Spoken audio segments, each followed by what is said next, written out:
Hey guys, welcome back to my channel. It is currently 8:22.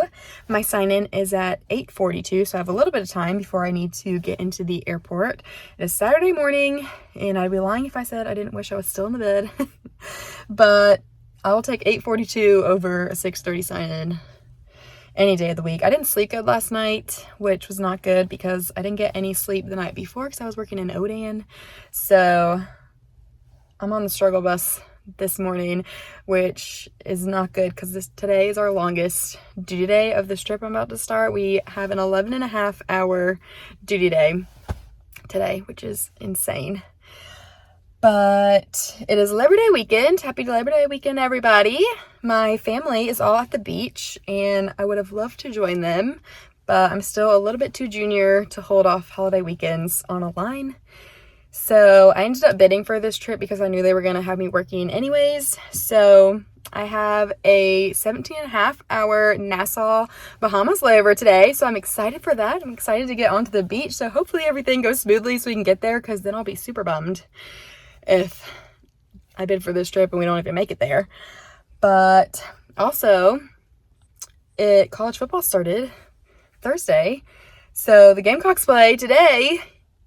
And I'm kind of nervous. I don't know what they're going to look like on the field. I also don't even know if I might be able to watch the game because we're supposed to land in the Bahamas at 7:30, around 7:30, and that's when the game starts. I don't have an international phone plan, even though I fly for my job. I don't have one. I probably should get one, but I don't go international the whole time to where it really matters. But stuff like this, it'd be nice to have because then I could watch the game on my phone. But we'll see if I can stream it somehow. Maybe when we get to the hotel, I can connect the Wi-Fi and watch it. But anyways, let me go get into the airport and start this 3-day trip. Day one was a 3-leg day, and our first flight of the morning was Charlotte to Punta Cana, which was the longest flight we did the entire trip. It was 2 hours, 54 minutes en route, and it was pretty full going. They redid the side of the airport that we come into in Punta Cana, so we all got out to take a look at it. It was super nice. I'd never been inside the airport before, so that was fun. We went from Punta Cana on to Miami, which was an hour 54 en route, and that flight was also full, but again, it was Labor Day weekend, so it's pretty typical to have really full flights during that weekend. We had to go through customs when we got in Miami, so on our way back to our gate, I got a spinach and cheese empanada, and then we made our way to Nassau, which was 35 minutes en route. I forgot to show the loads, but I think we had just a few open seats. You guys, are you kidding me? This hotel is so nice. Also, it's got the glass showers like one of the hotels we stay at in Miami. But oh my goodness, gorgeous. And let's see if I can get outside. It's not a view of the ocean, but I don't know if I can unlock this. Oh, there we go. Well, thought that I could. Well, I couldn't figure it out, but there's a light show on the water. So we love that. Look at it. But anyways, it is 8:21 p.m. Unfortunately, I do not get the game from where I am. Even online, it says it's restricted in this area. So I'm just gonna have to keep updates through just scores online, which is sad, but it's okay anyways, because I'm gonna go meet up with the crew, and we have dinner reservations at 9:30. And so we're just gonna hang out in one of our crew members' rooms until it's time to go down to get dinner. So it's not like I would be really watching the game anyways, but hopefully when I look at the updates, it's good news. I think the game's tied right now, so that's good. But let me change clothes and go meet up with my crew members, and then whenever I go to their room, I'll see what's going on with the door lock, because it's moved, but now it's completely stuck. I can't get it to go one way or the other, so I'm gonna see if they figured it out, if there's some trick to it, or if mine's just stuck. Because I want to go out on the porch. It's so nice. But anyways, let's change clothes and go meet up with our crew. There was so much around the hotel that it was easy to get lost. There were all different kinds of pools that we walked through before we got to the restaurant, but we ended up making it, had some drinks, enjoyed some good food. Pretty much everybody on the crew went out. Our captain was the only one that didn't join us, but after dinner we decided to go to the club that they had at the hotel to just hang out for a little bit longer, have some fun, dance. We wanted to go see the beach before we went to bed, and we ended up going swimming in the ocean, which was probably not smart because I'm sure it was shark infested, but we had so much fun. Good morning. It is day 2. We had so much fun swimming last night in the ocean, but we all wanted to go see the beach like during the day. So it is 10, almost 11. So I'm gonna go meet up with my crew members. We're gonna go down to the beach for just a little bit. Our van time's at 1, so we can't stay out there like super late. This is also the 3rd day in a row where I've gotten like 5 hours of sleep or less. I actually, considering that though, feel pretty good right now. So, because this is actually the most sleep I've gotten in those 3 nights.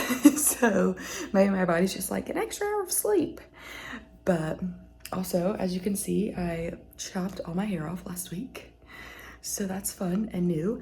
But let's go meet up with my crew members because time is ticking before we have to get ready for day 2 of flying. So let's go see this beautiful island beach. It had stormed the night before, so the water was kind of rough, so they weren't letting anybody swim in the ocean during the day, so we were very thankful to have gotten to swim a little bit the night before. But look how beautiful it was. This is one of the pools that they had, and we actually had swam in it the night before as well to kind of wash off the ocean water, but it was so cool at night because this was dark and you could just randomly see animals swimming past you. So cool. I'm pushing it on time. We have less than an hour till the van, and I still need to get in the shower, and I still have to pack up like all my suitcase stuff.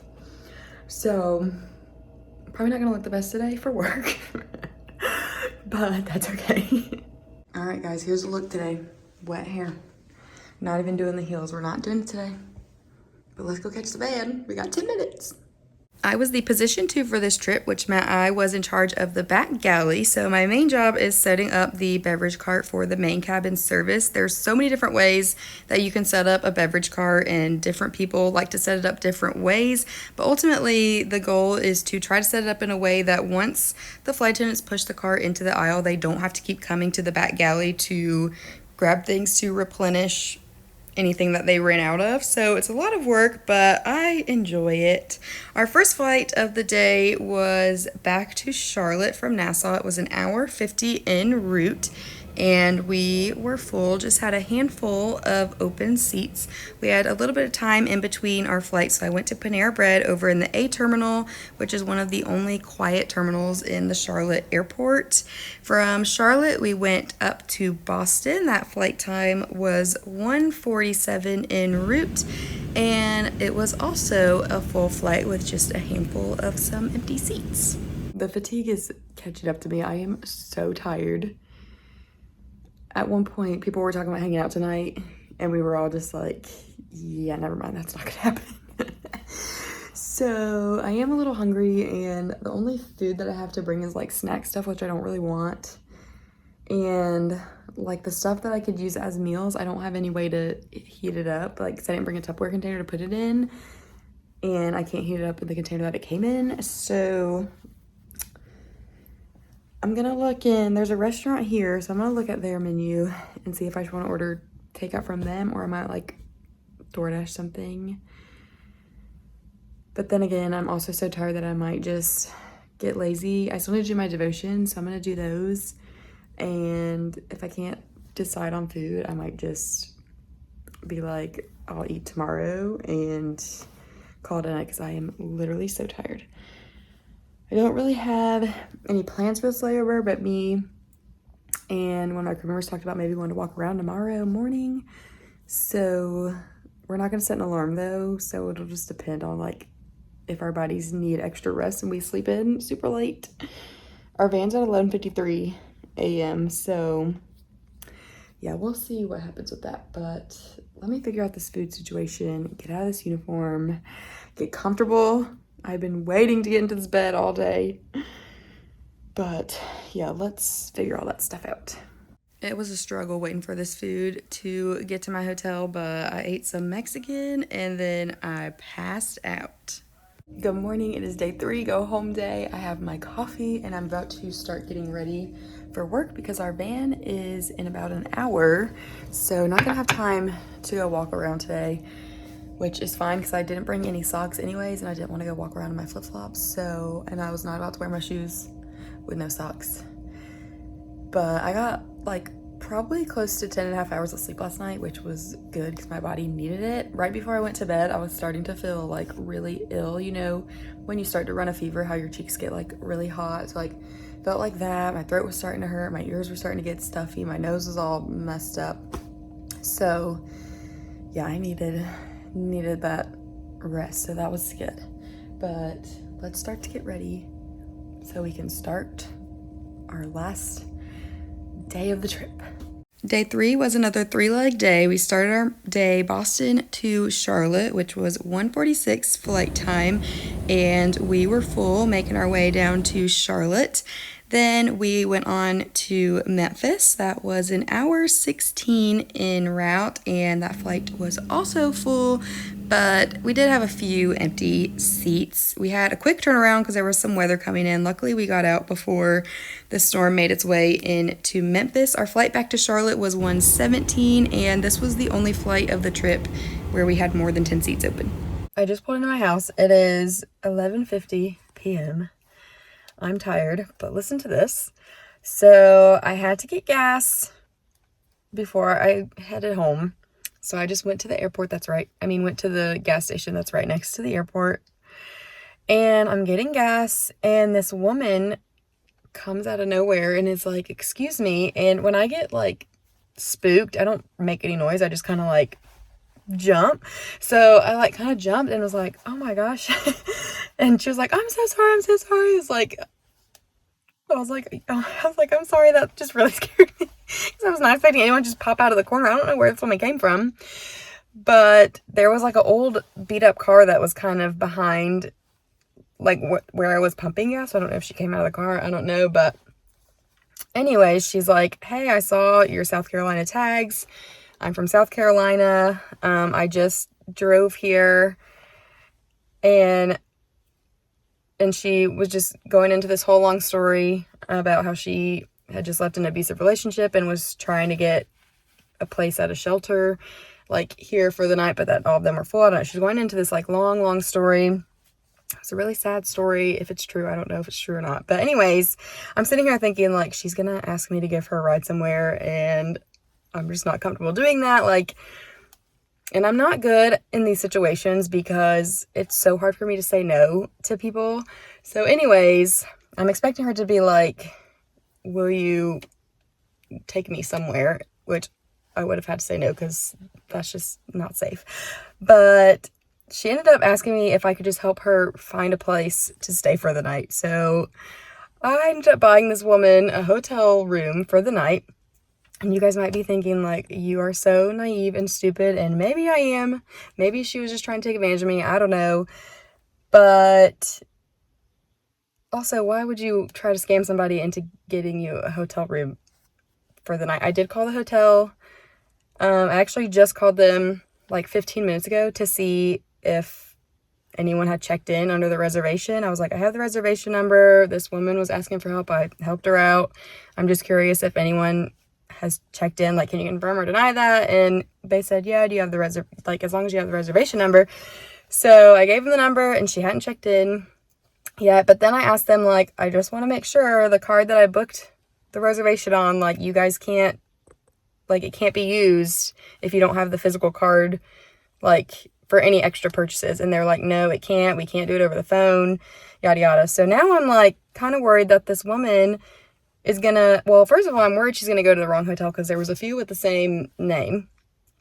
And I would hate for her to go somewhere and be like, "I have a reservation," and they're like, "No," and she thinks I just straight up lied to her because I promise you I didn't. Like, I legit booked the thing, and she was standing right there when I did it. So I legit did it. So hopefully she finds the right hotel. But then I would also hate it if she gets there, and I think a lot of hotels you have to put a physical card in, and they like charge a deposit just in case like anything's broken. They give it back to you, but I don't know if she's got a credit card because she sounded like she didn't have any money at all because she was like, I hadn't been eating all day, yada yada.